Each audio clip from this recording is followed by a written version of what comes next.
എല്ലാവർക്കും ഡ്രാമ റിവ്യൂവിലെ പുതിയൊരു എപ്പിസോഡിലേക്ക് സ്വാഗതം. ഇന്നൊരു കൊറിയൻ ഡ്രാമയുടെ റിവ്യൂ ആണ് ഞാൻ ചെയ്യുന്നത്. ഇവൻ ഓഫീസിൽ വർക്ക് ചെയ്യുന്ന സമയത്ത് ഇവൻ വളരെയധികം ടയേർഡായിരുന്നു. ഇവന് നേരത്തെ തന്നെ ഒട്ടും വയ്യായിരുന്നു. എന്നിട്ടും അവൻ അതൊന്നും നോക്കാതെ ജോലി ചെയ്തുകൊണ്ടേ ഇരിക്കുകയായിരുന്നു.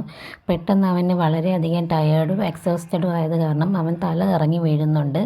ആ സമയത്ത് ഈ പെൺകുട്ടി അവനെ പിടിക്കുകയും ഇവർക്ക് ഇടയിൽ ആക്സിഡൻ്റായിട്ട് ഇവർ വീഴുകയും ഒരു കിസ്സിങ് സീനൊക്കെ അവിടെ സംഭവിക്കുന്നു.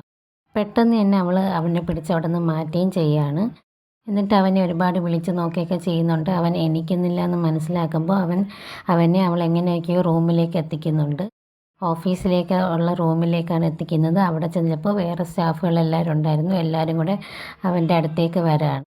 ആ ടൈമിൽ അവനൊട്ടും വയ്യ എന്നുള്ളത് അവൾക്ക് മനസ്സിലാവുന്നുണ്ട്. അവനെ തൊട്ട് നോക്കുമ്പോൾ അവന് നല്ല പനിയും എല്ലാം ഉള്ളതായിട്ട് അവന് മനസ്സിലാവുന്നുണ്ട്. അങ്ങനെ ഇവനെ ഹോസ്പിറ്റലിൽ എത്തിക്കുന്ന കാര്യമൊക്കെ അവർ സംസാരിക്കും. ഇവളെ ആരെങ്കിലുമൊക്കെ ഹെൽപ്പിന് വിളിക്കാൻ പറ്റുമോ എന്നൊക്കെ നോക്കുന്നുണ്ട്. ഇവൾ വളരെയധികം പാനിക്കാവുന്നുണ്ട്. അവൻ്റെ സിറ്റുവേഷൻ കണ്ടിട്ട് അവൾക്ക് വളരെയധികം വിഷമം തോന്നുന്നുണ്ട്. എല്ലാവരും എൻ്റെ ചാനൽ സബ്സ്ക്രൈബ് ചെയ്ത് സപ്പോർട്ട് ചെയ്യുക. താങ്ക്